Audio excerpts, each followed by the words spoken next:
Hey guys, this is OddOneGaming. This is going to be another Raid Shadow Legends video. We are on the test server today, guys, and we're going to be testing out the fusion a little bit, Jetni the Giant. I will be making, several videos on testing her out, plus the other champions, but I wanted to start out with this one. I'm not sure if it comes out as the first one or not, but I wanted to start out with this video specifically first because obviously, in order for me to test this as a free-to-play person, it's hard to unbook somebody. So what I mean by that is I wanted to start by testing out Jetni the Giant with having her not booked. Okay, so no books, nothing at all, just throwing some gear on her. It's gonna be pretty decent gear because, again, it's hard for me to remove the the finished Great Hall. I cannot even speak. What's wrong with me? It's hard to remove the Great Hall that I already finished and some other stuff. So the best thing that I can do is just not give her, books and test her out like this. I try to build her in Savage plus Cruel. It's definitely not my best one. So I guess this is something that you would have from mid game upwards, something like that.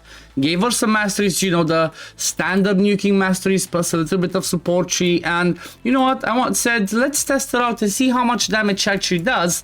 And then I'm going to compare her a little bit with Gambo, because the thing is, her kit kind of shows us a little bit of Gambo plus a little bit of something else. What I mean by that is she buffs herself with crit rate and crit damage for 2 turns. But this one only counts if you use it in arena and after you buff you kill them. Otherwise, it's it's not gonna be as good as Gambo's, because Gambo can keep that increased crit rate and increased crit damage all the time. But what she brings also is another AoE. So compared to Gambo, Gambo only has 1 AoE. She has 2 AoEs. And at the same time, she has a chance of bringing you that decreased defense. So you know what? As a progressing account, that doesn't have everything in the game, you might be relying on her, in case you don't have somebody like a Herndek, that it's kind of like similar, that, does damage and also brings decreased defense. She might be coming in most of your teams as a decreased defense champion, plus as a nuker. The thing is, for PvE in general, you need around 200 accuracy. So if you have a lead in there, that brings you some accuracy, and just throw maybe 1 accuracy banner on her, then that's about it. You can use her for most of her utility. Also, the A1 is pretty good, not gonna lie. Double hit with the stun chance and decreased defense. If you do decide to book her, let me make myself a little bit smaller. But if you do decide to book her, 50% chance to land a stun and a decreased defense is not so bad. It's actually not so bad. So let's have a look at the damage that we can do. And I'm gonna try and test it out on stage 23. I'm not gonna do anything too crazy. I'm just gonna bring myself the Arbiter, I'm gonna bring Lydia, and I'm just gonna nuke with her. So let's go in there and let's have a look what damage she can actually do. So increase attack, decrease defense and weaken, and now let's slow it down and let's try this one first, the A3, Towering Mites. So this one's a double AoE. I slowed it down. Let's come closer and let's see. 40k, 49k, so between 40 to 50k per hit, which is around 100,000 damage in total. Not so bad, considering stage 23, you almost half health them, for not doing my best, I feel like this is pretty good, because, you would rotate back to the next skill and all that. But let's go again, and let's try the other AoE. Okay, boost again. Decrease defense, weaken, and now let's go with the A2, which is the one that ignores defense, and after that, it places the decreased defense. The thing that would have made her maybe a little bit nicer and better is if she plays the decreased defense on this one before she hit. She does ignore some defense, so this can be good, but let's see how hard does this one hit. So from 80k to 93k. So again, something around 100k. I'm not sure if the Helm Smasher proc this time around. Let's go again, because I think I've seen better. I think I've seen better than this. Okay, let's do that again. Let's do the A2 again. And boom, there we go. So see, 84 to 100k. So I guess it's not too bad. Again, it almost gets them to half health, which is not too bad considering, like I said, I did not do the best gear that actually can. So let's try now and swap out her and bring in Gambo, and let's see what Gambo does. Again, Gambo's only gonna have 1 AoE, so that's all we are going to check. Okay, the buffs, and now I'm obviously gonna buff up with Gambo because I built him with 70% crit rate. I took into consideration his kit, and I want to test this out. So buff up, and let's see what does Gambo do. Okay, Gambo does from 112 to 142,000. So it kind of seems that Gambo does a little bit more. I do want you to keep in mind that Gambo is booked. Being an epic, it makes it a little bit better to book it. So let's try and go again, just to see the damage. Okay, buff up, and nuke. Yep, so see, Gambo does from 116 to even 150,000 damage. So if we want to compare her without any books, and you know, just back to back with Gambo, Gambo's gonna be a little bit better at straight up nuking. And the thing with Gambo is, at least he's void affinity, so you know, it's a little bit of a weird one. I guess it kind of depends on what type of account you are. If you really need her for everything else that she brings, you know, if you really need her for the decreased defense as well, for the chance to stun and decrease defense on the A1, are you going to book her? You know, there's lots of stuff to consider when building her. She's not the, you know, she's kind of squishy as well. Gambo's a little bit squishier than her, but still, it's kind of like, you know, it's a really tricky one. I'm not sure. What do you guys think? Leave it in the comments below. If you had her and Gambo, who would you use as your normal nuker? I still believe she's not somebody you would want to pass on, you know, because you know what, at the end of the day, she's it's a fragment fusion. Again, I'm not sure when this video comes out. It might come out after the fusion started, but being a fragment fusion, she can be pretty interesting. Plus, you know what, I feel like that decreased defense should not be slapped on, as I mentioned. If you consider that, she can be pretty good. And just for the sake, because this is the only thing I'm going to be testing with her, you know, this is just a simple one for progressing free to play. I've already tested some stuff with her, you know, on Dragon and Fire. I'm not going to bore you to show you that a little bit of all of that, because she's just going to be nuking, you know. So what I will be doing now is just let me quickly fully book her, because for now I'm going to test her fully booked. And let's have a look how much her damage increases. Is her damage gonna go up by a lot or not? Because you know what, she's gonna have extra 20% damage from the book value. 20% here and 20% here.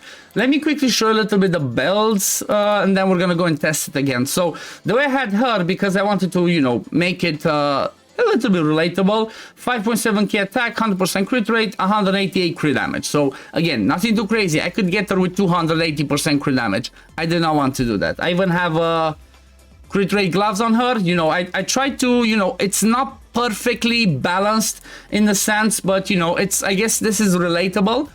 These are the messages that I got in her, the offense and support tree. And then when it comes to Gambo, almost the same message, just to Gambo down the defense tree, because I'm not sure you really need the support. Defense helps you a little bit more. And when it comes to the build, Gambo has a little bit, like, what, 60 more crit damage. But the thing is, you can compensate with the crit damage because you only need 70% crit rate on him if we're talking PvE, because he can keep his crit rate up all the time. Whereas for her, even if you have it fully booked, it's only for 2 turns and it's on a 4-turn cooldown, so I would still build her with 100% crit rate. So 78, you know, it's a little bit overkill. I cannot use the optimizer on the test server, so the builds are not going to be perfect. But he has 5.5k attack, 244 crit damage. So his attack is going to be lower because his base attack is lower. Her base attack is 86. Maybe I could have gotten her to like 6k attack, but still, the difference was a little bit big. Now let's have a quick look. Who smacks harder now. I mean, we already saw Gambo. Let's have a look with her again. So if we have her booked now, let's see, is she gonna hit harder or not? If she hits harder, then you know, she might get redemption. Let's start the A3 first. Okay, 60 to 40, so around 120k damage on the A3, which boosts her crit rate as well. That one obviously has the extra turn mechanic as well if you pair her with the champion, but we're not going to rely on that. We're only going to think about the fact that she's going to be on her own. Now let's try again the A2. Okay, let's see the A2 now, and 112 to 130k.